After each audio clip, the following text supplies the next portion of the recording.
It was a rainy afternoon in downtown Seattle, the kind that painted the streets with a silver shimmer and made strangers hide under shared umbrellas. Inside the elegant glass building of Harrington Studios, the atmosphere buzzed with luxury and nerves. Models, stylists, and photographers moved like clockwork. Every surface gleamed. Every person seemed flawless. Yet amid that world of perfection, a young woman named Lila Monroe stood near the elevator, clutching a damp folder, her cheap sneakers squeaking against the marble floor.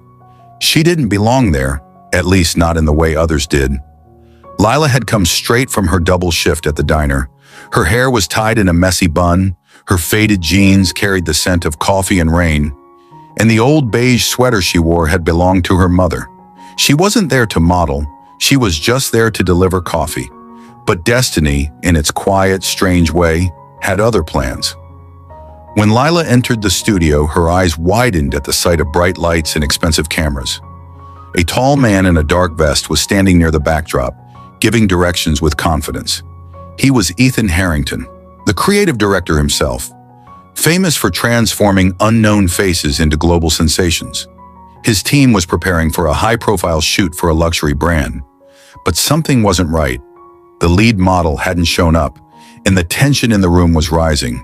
As Lila set down the coffee tray on the nearest table, a gust of wind from the open studio door caught her hair, sending a few loose strands dancing across her face. Ethan turned just in time to see her gently tuck them behind her ear, her expression soft but tired. For a brief second, he forgot about the chaos around him. There was something about her presence, calm yet quietly defiant, that pulled at him. A stylist approached Ethan, whispering, "We're out of time. The client's on the way." The model stuck in traffic. Ethan rubbed his temples and muttered, "We can't delay this shoot again." His eyes wandered back to the girl near the coffee tray.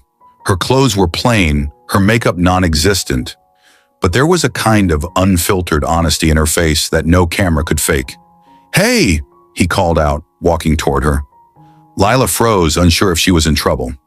"You're not the model?" he asked, half in curiosity, half in disbelief. Lila blinked, shaking her head with a shy smile. "No, I'm just me." Those 4 words lingered in the air, simple yet profound. Just me. She didn't realize how rare that was in his world, a world that thrived on filters and masks. Ethan studied her for a moment longer before saying quietly, "Stay right there." He turned to his team. "Set up the lights. We'll use her." A murmur of confusion spread across the room. The assistants exchanged puzzled glances. "Sir, she's not a model," one whispered. "I know," Ethan replied. "That's why she's perfect." Lila's heart raced as they asked her to sit in front of the backdrop. She protested at first, insisting it was a mistake. "I'm not beautiful like them," she said softly, but Ethan only replied, "Beauty isn't what they told you it was." The team adjusted the lights, and when the first flash hit her face, she flinched. Yet behind that nervousness was something fragile and real, something that the camera caught with haunting precision. When the photos appeared on the screen, the room fell silent. Every shot looked like a painting, filled with emotion that no trained pose could imitate. Her eyes spoke of sleepless nights and quiet hope. Her smile, though hesitant, felt like the kind that belonged to someone who had learned to survive storms. Ethan didn't need to say a word. He just knew. She was the moment he'd been waiting for. After the shoot, Lila tried to slip away quietly, embarrassed by the attention. But Ethan caught up to her at the elevator. "Do you have a minute?" he asked gently. She nodded, unsure. He showed her the photos on his tablet. Lila gasped softly. It didn't look like her, but it did. It looked like the version of her she'd forgotten existed. Confident, alive, beautiful. Tears welled in her eyes. "Is that really me?" she whispered. Ethan smiled. "Yes, that's you. No filters, no pretending. Just you." That night, as Lila walked home through the rain, she thought about those photos. She had never seen herself that way. She had grown up being told she wasn't enough.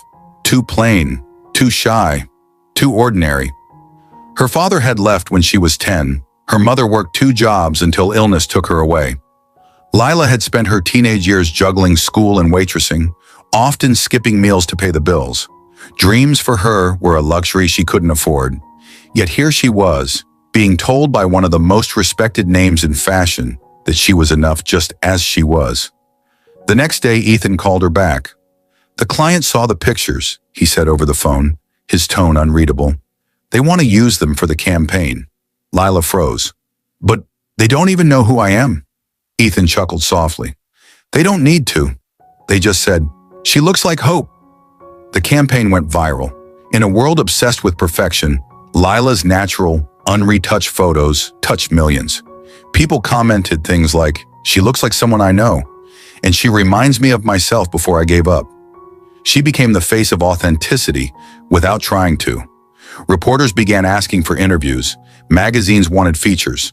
But through it all, Lila stayed grounded. She still worked at the diner part-time, still lived in her small apartment with peeling wallpaper. But something inside her had shifted. Ethan watched her transformation quietly. He admired her humility and resilience. Every time he saw her smile on billboards, he didn't see a model, he saw a story. A reminder that sometimes the world doesn't need another perfect face. It needs a real one. As weeks turned into months, their paths kept crossing. She started assisting him at shoots, learning the art of capturing emotions. Late one evening, after another long session, they sat on the studio steps sharing coffee from paper cups. The city lights shimmered around them.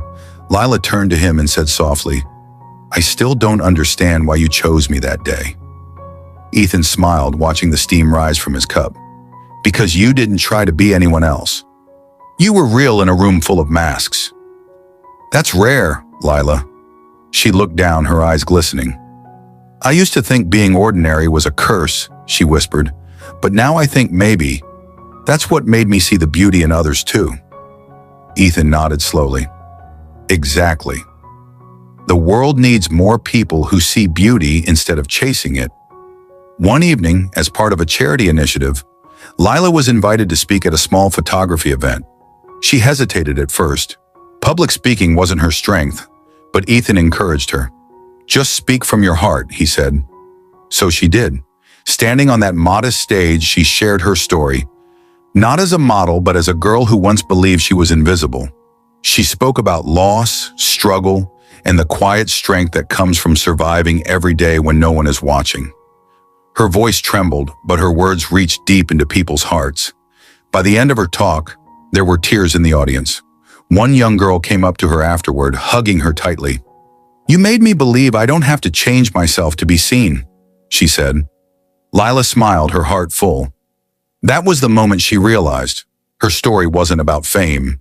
It was about reflection, about giving others the courage to see themselves in their truest form. Ethan, watching from the back of the hall, felt something stir in him. For years, he had built a career on illusion, on lighting and angles and retouching. But this woman had reminded him why he'd fallen in love with art in the first place, to capture truth, not perfection. Later that night, when they walked together outside under the soft drizzle, he turned to her and said, "You know, you've changed how I see everything." Lila laughed gently. "No, you just started looking again." He smiled, realizing she was right. Sometimes it took someone who had nothing to remind you that you already had everything. Life didn't suddenly turn into a fairy tale for Lila. She still faced challenges, still had lonely nights and bills to pay.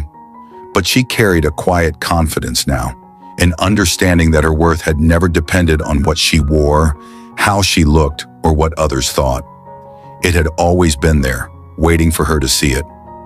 Months later, the Harrington Hope campaign won an international award. When the host called her name to the stage, Lila walked up in her simple navy dress, trembling but proud. Cameras flashed, applause echoed. She accepted the award and spoke just 2 lines that silenced the entire hall. "I'm not the model you expected. I'm just me. And that's finally enough." Her voice cracked at the last word, and for a moment, the glamorous crowd felt something real. They stood, not for her fame, but for her truth. If this story touched your heart, please take a moment to like, comment, share, and subscribe. It helps us keep telling stories that remind the world what kindness and self-acceptance truly mean. And before we end, tell us in the comments, have you ever been told you're just you? What did that moment mean to you? Your story might inspire someone else tonight. As the lights dimmed on the award stage, Lila looked out at the crowd and spotted Ethan in the front row. He didn't clap the loudest, but his eyes said it all. Pride, gratitude, and something deeper. Respect for the woman who showed the world that being just me could be the most powerful thing of all. The rain outside had stopped. The city glowed. And somewhere deep inside her, Lila finally believed what the world had taken so long to show her. She was never ordinary. She was real, and that was her magic.